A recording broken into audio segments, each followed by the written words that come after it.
All right, for you baseball enthusiasts out there, we just got the results for the end of the late season for baseball here in Wisconsin. Now, in conjunction with our Milwaukee Brewers baseball team, Little League also presents different clinics that can go on to train our youth to become that superior athlete. Now, after many years of working with the younger individuals from 4 to approximately 12 years old, I've learned some of the techniques that can really show a player how to perform better without having that private lesson that you might have to pay an extravagant amount for. So today we're going to talk about the pitch, hit, and run testing that goes on. It's a competition for Little League, Major League Baseball Little League, for the ages of 7 through 14. Now here regionally, we just had an individual from my hometown that took first place in the 7 and 8-year-old bracket. So I'm aware of what he actually was able to do as far as his hitting, his running speed from home base to first, and his ability to hit the ball a certain distance. Okay, so I've worked with this kid on multiple occasions, and now he took first place. It's fairly exciting. But within my coaching, he actually wasn't the best athlete. He actually wasn't the best ball player. Now, throughout the summer here of 2025, there was 3 clinics put on by our local college collegiate ball. Each one of them specifically pointing in on a certain technique, whether it's running the bases from home place all the way around the diamond on a full-size field, to hitting off a tee to see if you can hit it over the fence, and to deal with the fear of our younger players when they're transitioning from using the soft foam ball to an actual hard leather wrapped ball. In previous videos, I did a series of 12 describing exactly what's different for each one of the age groups and when the talent level needs to go up. Now in that 7 to 8-year-old range, again, you're going from T-ball and you're getting into more of a competitive type baseball, where a hard ball is being introduced. Now, typically at that age, the ball is being delivered from either a coach or a machine. Now, if you understand the actual techniques used by the pitch, hit, and run, you're going to notice something with my videos that held true. Even though the numbers that I presented were AI averages, so anybody could Google it up or talk into Siri or whatever, to see the averages of what is expected from the player. 4.5 seconds from home base to first, 120 feet from a 7 or 8-year-old player, okay, and being able to catch the ball. When they say basically pitch, is to measure the ability for the player to get those pitches into a catching apparatus, basically a square box the size of a strike zone, and keep backing them up until the point where they can't get all 10 throws into that zone. And normally it's in between that 35 to 45 feet where individuals are not able to. So out of these scores collected this year for 2025, it's exactly as I promoted in the previous videos, the 12 youth baseball series. The individual that took first from my area, from Wisconsin, I guess, from my hometown here,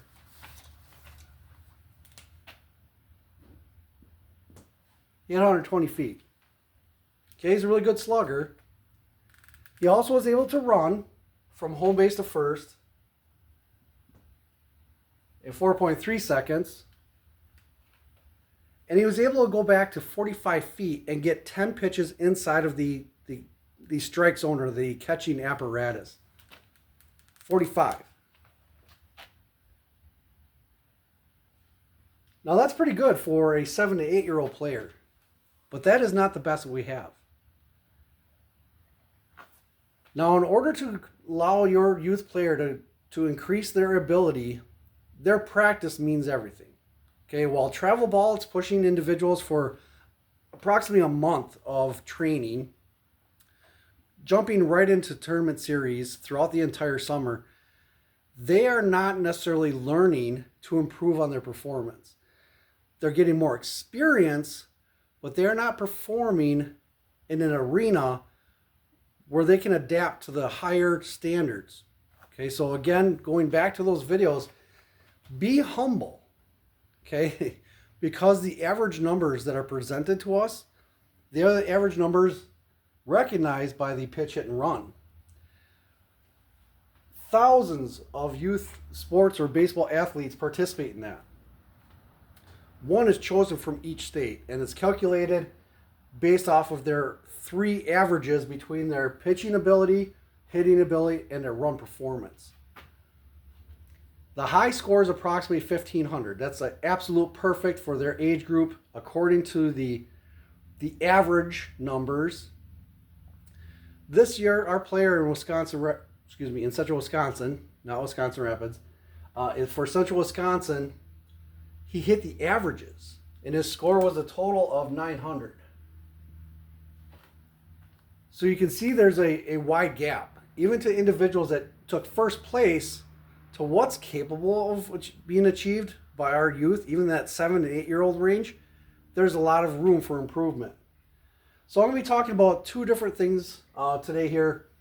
Some of the things that you can introduce into your practices. Now, you can tune into any of the Little League organizations. You can go on to YouTube, find some former Major League Baseball players or even some college players, even baseball organizations, whether it be worldwide, travel ball organizations, so on and so forth, and look what their techniques are.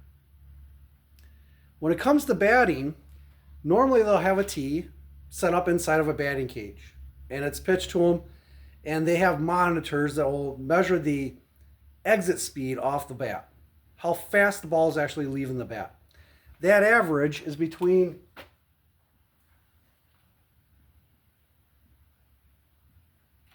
45 to 55 miles an hour for a 7 to 8-year-old player. Now, typically players of that age cannot throw the ball that hard. And even in practice, while an adult volunteer or coach is throwing the ball to their infielders and so on and so forth, even to the point where they might be hitting it with a baseball bat, they are not reaching the speeds of 45 to 55 miles an hour. They're not. So in training, you want to make it as real as possible. So if it requires the use of a machine to deliver the ball to the field, either infield or outfield, set your machine at approximately 45 miles an hour. Now, beginning in the beginning of the season, you can start lower. 35 miles an hour is about the minimum I would set the machine at. Now, I'm talking the Louisville Slugger spring-loaded type machine. If your organization has access to a wheeled power delivery system, you have an advantage. Those can be cranked up to launch the ball a lot faster. The Louisville Slugger spring-operated devices, the blue variation goes from approximately 25 miles an hour to 55. The black variation goes from approximately 35 to 70. So again, talking about our youth players, the blue mechanism or the blue and black will both be able to fit the need of speed. Again, starting practice at approximately 35 miles an hour,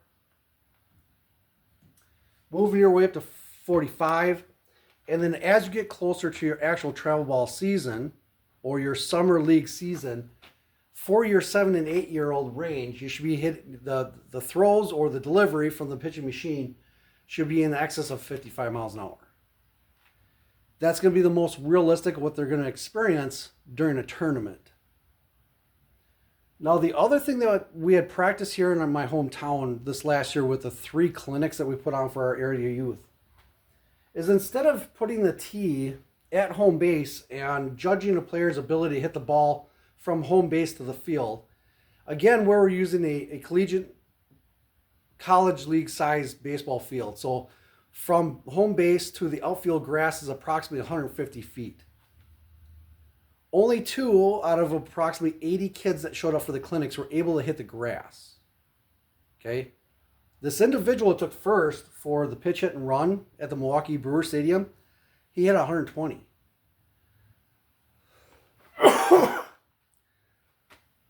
Okay, so I'm not tooting the horn for anybody or for myself, but I found out that through the clinics, being able to evaluate our area players, individuals from Wausau, Marshfield, Kaukauna, Amherst, Wisconsin Rapids, Nakusa, Port Edwards, Rudolph, all participated in our clinics this summer. And during that entire session, we also had another clinic, 3 sessions for the older kids, approximately 12 to 14. Now, I was not involved with that. Excuse me. But I do know our youth players from that age group of approximately 7 to 12 years old and their capabilities here in central Wisconsin. Okay, so again, knowing 2 players were able to hit it over 120 feet. And in order to evaluate our players, we didn't start at home base and swing for the fences. We actually started at the fence and we worked backwards.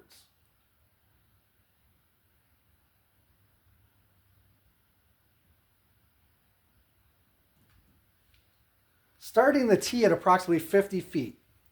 Now, when a player, especially at the tee ball level, when they're swinging at a ball that's sitting on top of the tee, their swing can normally come straight across their body. All they're doing is focusing on hitting the ball and getting out into the field.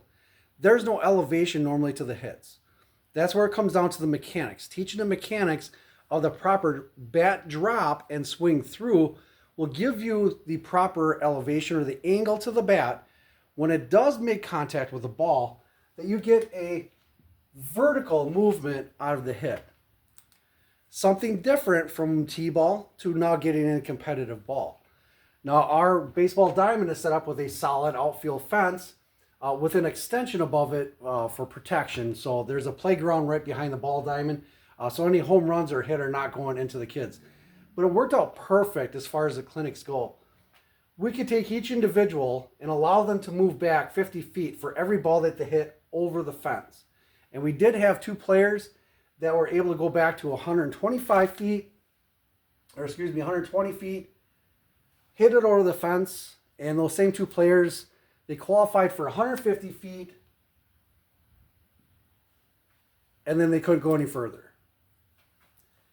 Out of the organizations of the individuals that took part in this clinic from 7 to 12 years old, the average player, even for 12 years old, were only hitting approximately 100 feet. Again, folks, if your 12-year-old is only hitting 100 feet and they expect to then go into school baseball, they are not going to be very competitive against other areas that have players with much greater talent. So again, keeping track of your players, it's just going to be natural. It can't be something the coaches necessarily teach. But through practice, starting at the fence and working your way back, at least gives that mental and visual aspect to get the bat underneath the ball and drive it up over the fence. They're getting away from that T-ball practice where it's just swinging through the baseball itself. So that is one technique that I've seen that has improved on every baseball player that I've worked with, is starting at the fence and working your way back. If they can hit it over the fence, because once again, their focus, when they're looking at the tee and they're looking where they're going to hit it, if that fence area is elevated in order to get the home run from that distance, they are naturally doing a 30-degree swing to where they're coming up underneath the ball and getting some loft to it. When that has been done, we have shown that our players can move back to 120 and 150 feet and actually correct their mechanics, their batting mechanics. You can't necessarily take every single youth baseball player and walk them through a numbers, by the numbers swing. Whatever their natural ability, emphasize their natural ability. Give them a target, let them swing, and then modify their natural swing. Now a tee, obviously the tee's not moving. It's not being a ball delivered to a hitter. They have the option to be able to put the height of the ball, the distance of the tee away from them. In practice, when you get to the point where they might max out, say they max out 100 feet, instead of leaving the tee in the exact perfect position within their mechanics, move it away from them, move it up close, move it towards the back of the batting box, and have them work to the point where they can hit the ball over 100 feet from no matter where the tee is sitting within the ball diamond, okay, within their reach. If they can hit 10 out of 10 over the fence with a tee in different positions, you'll easily be able to go back to 120 or even 150 feet with a bat in the precise position and have them hit it over the fence. Without any time in the gym, without walking through by the numbers and correcting their swing to whatever the industry believes, it is allowing each player to perfect their own natural talent. Again, a child that took first place for the pitch, hit, and run here in Milwaukee Stadium within the last couple of weeks, he had 120. He was not one of the players during our clinic this summer that was at 120 and 150 feet. The two players that actually hit 150 feet were only 7 years old. Yes, folks. That's outstanding. And that's just from that practicing technique. Now, the other thing that I've mentioned is that baseball players, they form that fear of the hard ball. Now, some of you might have been in hockey. You've seen the movie The Mighty Ducks. Okay, their goalie is very afraid of the hockey puck coming at them. So eventually they put them all in his padded gear and they duct tape them to the goal. And then everybody takes their turn hitting the puck towards them to allow them to provide confidence that their padding will protect them from the pain of being hit by the faster moving puck. Now again, hockey players of the ages of 7 to 9 years old, one of the ways that you can get around that fear is put them in their gear and put them right in front of the goal and have every player on the team crank one of the pucks at them. A hockey puck will normally be traveling between 60 to 70 feet per second. Miles per hour. Faster than an actual baseball.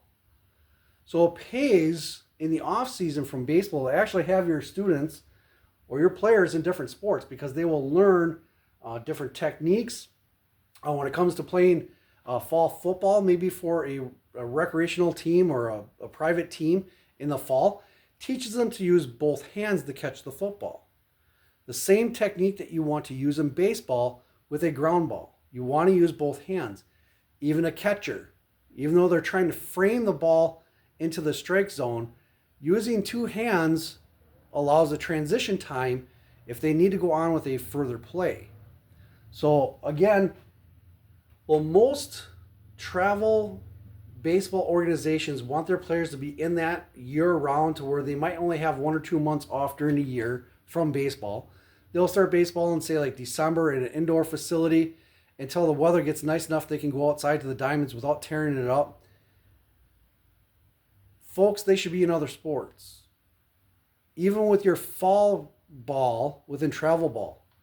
Those are the individuals competing in the pitch hit and run. They're losing out on the other techniques that other sports bring to the sport of baseball. One of the examples I can kind of talk up right now are Milwaukee Brewers. They lost last night, but the Philadelphia Phillies also lost. So this year's World Series will be played for the playoffs at Milwaukee Stadium. That's outstanding. One of the players that is very important to our team is within Sal Frelick. I want you to go back and look at Sal Frelick's high school and college years. From high school, Sal Frelick received 3 scholarships to college in 3 different sports. He only stands 5'10". And he's one of the Brewers' MVPs this season. So again, folks, go back and watch my previous 12 segments. Humbling yourself. Don't believe that you have some all-star player. A well-rounded athlete, someone that participates in multiple different sports at a time, is going to produce a better ball player. So that when they do get into higher, more competitive school ball, such as middle school or high school ball, they're going to have whatever it takes to be an all-star. So now with the hockey, you can do the exact same thing with every player on your baseball team. You can suit them up in adult or full-size catcher's gear, add on additional padding, or if you have access to hockey gear, have every player in that transition time of going from the foam ball to the harder ball, have them get completely suited up, head to toe with hockey gear, and have every single player, or even from a pitching machine, launch it right at the player. They will learn to have confidence in the gear, and then tell them to start catching it. Okay? Allow them to hit it for about 10. Okay? Just put confidence in the gear. At that point, if they can catch the ball with even a hockey catcher's mitt 10 times in a row, you have now given them the confidence to the point where they no longer fear the hard ball. So folks, it can be done. Some of these students will take more than one time to form the confidence enough to be able to go after the ball. Now, like I said in this video, I mentioned 2. I'm going to add 1 in just to leave this video off.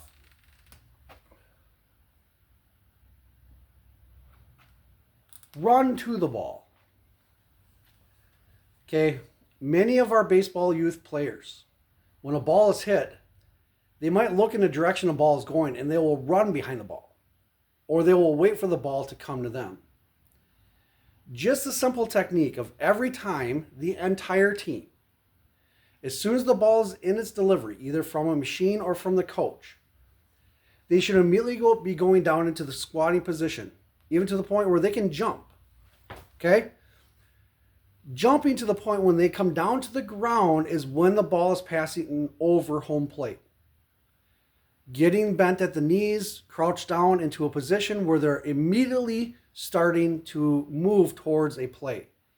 Just that action of going from a complete erect standing position to a crouch down, it is utilizing the muscles in the leg and the rest of the body for the next action. So if the ball does get hit as it's traveling over the home plate, their muscles are already in motion to where the play is going, moving towards the ball. So especially our youth individuals, don't be afraid to play your players deep into the outfield or even the infield. Have them back up to the grass. If there's no players obviously on base, have them back up, because no matter where that ball is hit, they should be running through the ball.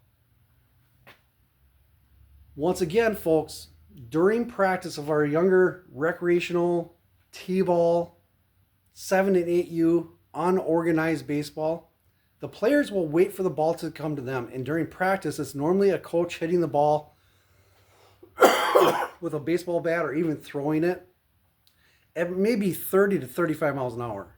So when they get into game time and the ball is leaving the bat at approximately 45 to 55 miles an hour, they don't have the time to react, to move to get in front of the ball or run to the ball. Just that simple action, every single play of the players jumping into a squatting position, bending at the knees, springing, will provide them the additional time they need to adapt to the faster 45 or 55 mile an hour balls coming off the baseball bat. So with those 3 techniques, if you apply these with your younger players, now again, this isn't just for your 7 and 8-year-old group. This can be duplicated all the way up to your 12-year-olds. Because once again, from 12 to 13U, there's a drastic jump within what our averages need to be for them to be considered competitive at their age group. You can assess the quality of your player by doing plays like this. Don't just go by from the tee at the home base and seeing how far they can hit it on the field. Start from the fence and work your way back. Again, it's more of that mental note that the players look more trying to get more elevation to the ball instead of just swinging through the ball. It works, folks. Within 1 year, okay, 1 year, within 3 months of practice, I took an entire team of 30 kids that could not hit the ball over 80 feet to where at the 7 and 8-year-old level, our entire team finished the rest of the season, or the actual tournament times of the season, to where 120 to 150 feet was the average hit. Okay, folks, it can be done within the practice. That is not from playing travel ball and going to tournaments. That's focusing in on small groups of individuals. Through assessment, identify what they can do when they're placed in a position where they have to or want to hit it over in order to get the home run. It'll eliminate the amount of practice that you have to do with them one-on-one, working on their swing mechanics. When you give them a focal point, they will naturally adjust their mechanics to hit the ball over the fence without any instruction of changing their batting mechanics. Same with if they got fear for that hard ball, again, suit them up, allow them to create confidence in their gear to the point when they're out in their baseball outfit and they're outfield and they have a high sky ball coming to them, they have confidence that their baseball glove is going to catch the ball. It works, folks. So with that, we are just moving into October here in Wisconsin. Our fall ball has been rounding up. We have approximately 2 months off before we get back into baseball. But none of my players are taking time off away from any sport whatsoever. They are going into other sports, whether it be football, hockey, or even basketball, to refine their abilities that will help them play as a better player in baseball come next spring.